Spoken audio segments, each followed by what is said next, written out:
Have you ever wondered what the difference is between a capital campaign and a comprehensive campaign?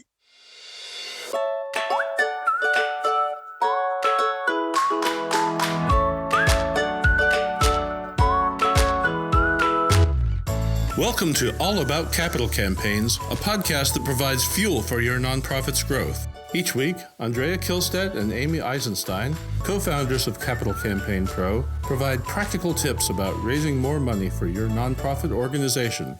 Here are your hosts, Amy and Andrea.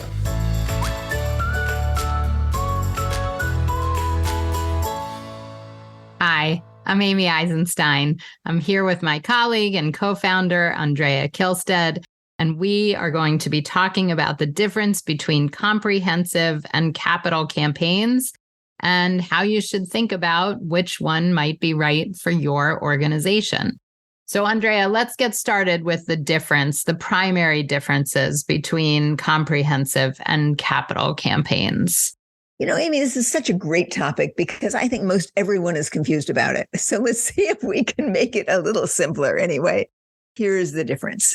A capital campaign is usually a targeted campaign, often to build a building or to do something you can wrap your arms around, something you can see, something that is specific that a donor would give to, that when it is done, when it is built, it will increase the capacity of that organization in a significant way, right? Maybe they'll be able to serve twice the number of students or, help twice the number of animals in their community or whatever it is. It's going to be something you can point to specifically, a building, or usually these are building campaigns or an expansion or a program or a project. But they're not vague. They're quite specific, and they are aimed at enabling the organization to be able to do more good in their community. Yeah, right. And that's a capital campaign. Okay, right. So a comprehensive campaign. A comprehensive campaign combines whatever they're doing in terms of new programs or facilities or expansions, along with other things, right? It usually also includes endowment and perhaps new program funding, but most importantly, it includes the revenue from the annual fundraising for the years of the campaign. So if the campaign, for example, is going to have a 3-year pledge period, a comprehensive campaign will estimate how much money the organization is likely to bring in for its annual fund for those 3 years. And then it will increase the goal of the campaign by that amount so that every gift to the annual fund will also count towards the campaign. Right. So to me, that is the key differentiator between a capital campaign, because you started to say, in a comprehensive campaign, of course, it includes endowment and other things, but often capital campaigns for specific projects also include a component of endowment. So I don't want that to be the distinguishing factor. Right. To me, it's the annual fund that, if you're including every dollar that comes into your organization, that's what defines a comprehensive campaign, is you are counting every dollar in the door for any project, for any program, for endowment, for annual fund, for your buildings, for your programs, for your projects. But a capital campaign is much more specifically focused on capacity building, often through a building or a renovation, but not always, as you said. But they also, capital campaigns also often include endowments. So I just don't want, we're trying to be clear. So let's be clear. All right. So let's think through some of the reasons that an organization might pick to do a comprehensive campaign versus a capital campaign. We might frame it as pros and cons. I think they are pros and cons, but an organization considering any type of campaign will need to pick whether or not they're including everything or being project or building specific. So how should they think about this? Or what are some of the reasons to do one versus the other? Well, I've always been a proponent of capital campaigns as opposed to as opposed to comprehensive campaigns. It's just my personal view on the subject. A lot of consultants are really proponents of comprehensive campaigns. So it's interesting to look at, well, why would you do one rather than the other? And I think if you talk to people who are proponents of comprehensive campaigns, what it turns out is that if an organization has a very loyal donor base, like, for example, a university or a school, where people have great sort of heartfelt connection to that institution, and that connection really, they're not looking for the institution to do something spectacular or different for their campaign. They just want to see the institution grow and continue to get better. So donors like that need less in terms of a focus on a specific project than other kinds of organizations would. Now, in organizations like that with these long, deep, loyal donors, are likely to be happy to give to a comprehensive campaign where everything they give, whether they give a special gift to the campaign and more annual fund, for them, lumping it all together and having it all count towards the campaign, it just helps them. They don't really care so much which dollar goes where. They want all of their dollars to go to making their institution stronger. And for that, a comprehensive campaign is really the way to go. And I think the most frequent example of that, of course, are universities and colleges. I think that that's where donor loyalty is the longest. I mean, think about anniversary, class gift, campaign type of things. So universities as a group do comprehensive campaigns. All right, so let's talk about smaller, more local, community-based organizations. Yeah. So, I've just been talking to the director of the Montauk Lighthouse, the historical society out there. They just renovated the lighthouse. They did a campaign to raise money to renovate their very famous lighthouse. You probably know of it, the Montauk Lighthouse. There are pictures of it everywhere. It seems on almost every ad. They did a capital campaign specifically for that. Now, it wouldn't have made very much sense for them to have a comprehensive campaign for that, because they were raising money specifically to renovate that iconic landmark that everybody could focus on, everybody knew about, everybody feels strongly about, people want to give to. And to sort of make that less targeted with a comprehensive campaign really would have made little sense. They had an annual fund, but it wasn't a very robust annual fund, right? But they had real juice in inviting people specifically to help renovate the structure that was compromised and needed renovation to survive. Right. I think that's a perfect example, because most people in the community probably aren't supporters for the long term of a historic site like that. There's some dedicated, loyal people who love that and are their loyal annual fund donors. But when an exciting project comes along, like renovating the lighthouse, you're going to get the whole community involved. And the more specific and targeted you can be, the more successful you're going to be. If you're really good at what you do, you may keep some of those donors giving to your annual fund post-campaign. But, having something targeted and specific is really going to rally the community. And that's exactly what happened. I think that's such a good point, Amy. I mean, imagine, a typical community member, right, who knows about and cares about that project and wants to see that building, look fantastic and last for a long time. They may not be donors to the organization in an ongoing way, but give them an opportunity to make a significant gift towards that particular aspect of what they do. They may well step in. For that kind of an organization, that kind of a project, you really don't want to do a comprehensive campaign. You want to do a narrower, more focused capital campaign. Now, let's come up with an example of a comprehensive campaign. Well, to me, the most obvious example of comprehensive campaigns, of course, are universities. So one currently college that we're working with, they're doing multiple buildings. They are doing dormitories and science laboratories and gymnasiums and annual fund and anniversary campaigns, reunion classes. And so they're, of course, doing a comprehensive campaign. They're doing scholarship and endowment and professor chairs, and everything's lumped in. And that's a perfect example of a comprehensive campaign. I actually wanted to move and talk to some of the more tangible, concrete reasons that organizations might pick one versus the other.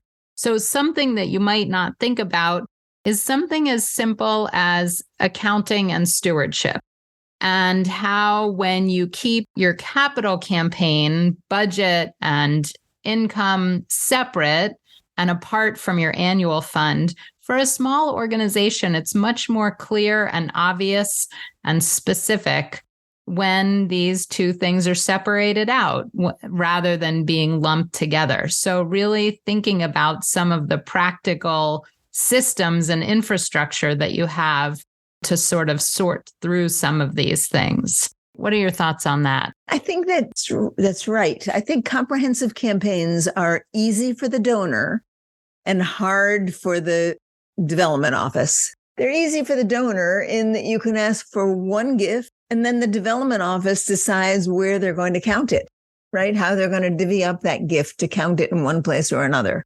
And the development office and the accounting office, the finance office, they have to do all kinds of wrangling to figure that out and to be very, very clear. But for the donor, it's easy, right? I'm going to give $50,000 to this campaign. Do with it what you want, right? Yes, I don't know. I'm not as sure. I actually think that it's easy for the donor to say, all right, I've been $1,000 a year donor, so I'm going to continue to give to the annual fund $1,000 a year. Plus, I'm going to make a special one-time gift over and above that to this special project of $5,000 a year.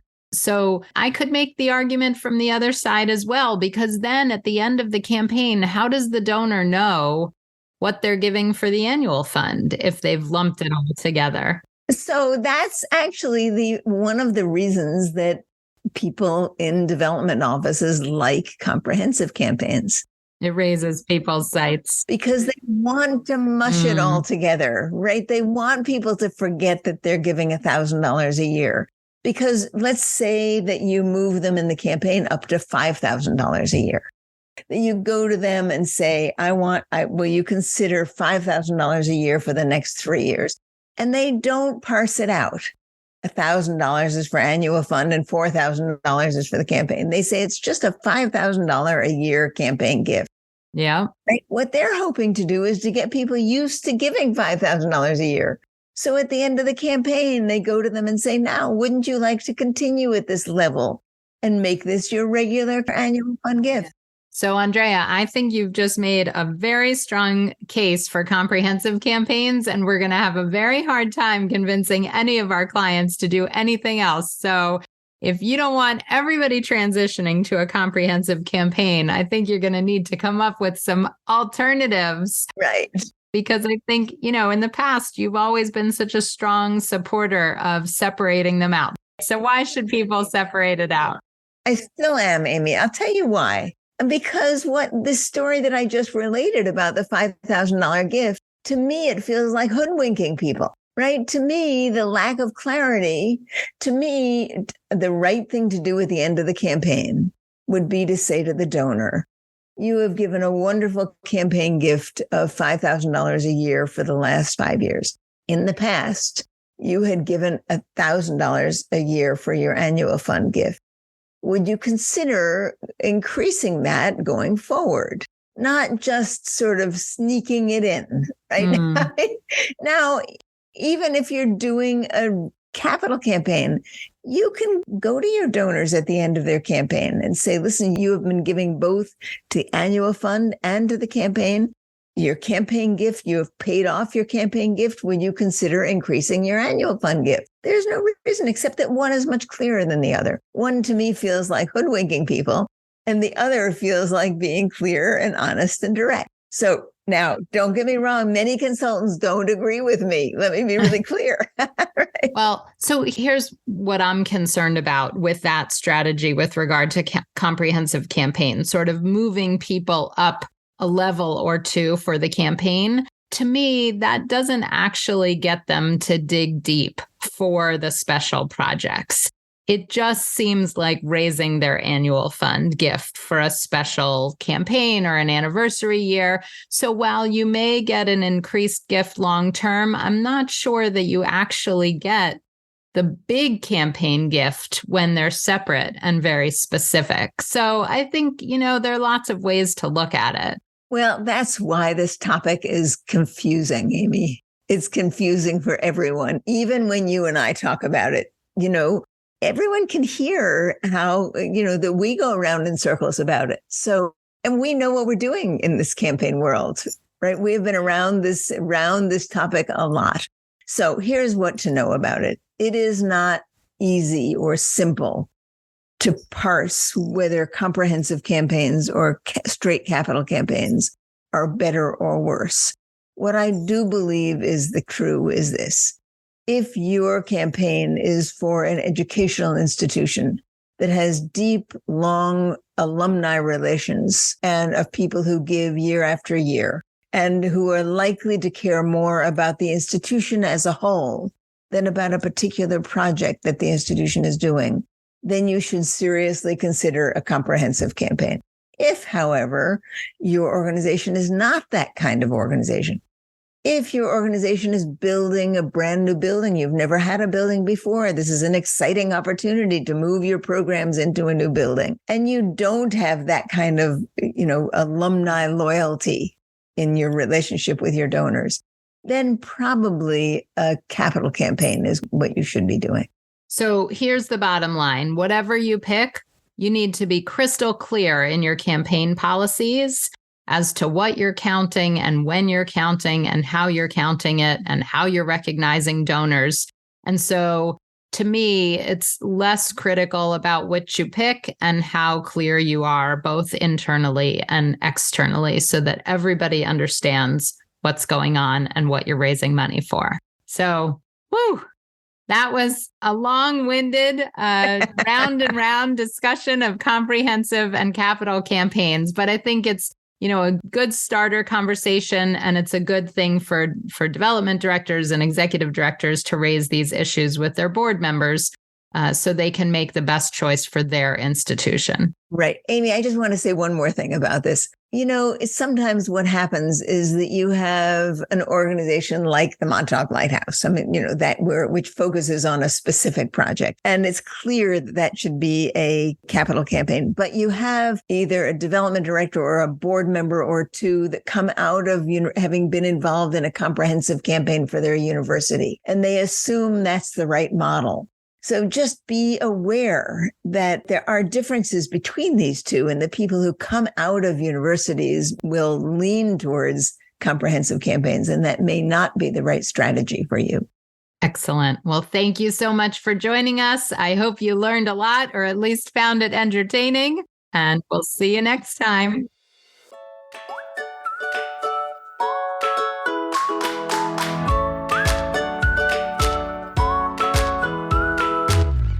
Thanks for joining Amy and Andrea for today's All About Capital Campaigns. To learn more about them and their work together, visit capitalcampaignpro.com. And please subscribe, rate, and review us on your favorite podcasting platform. Thank you.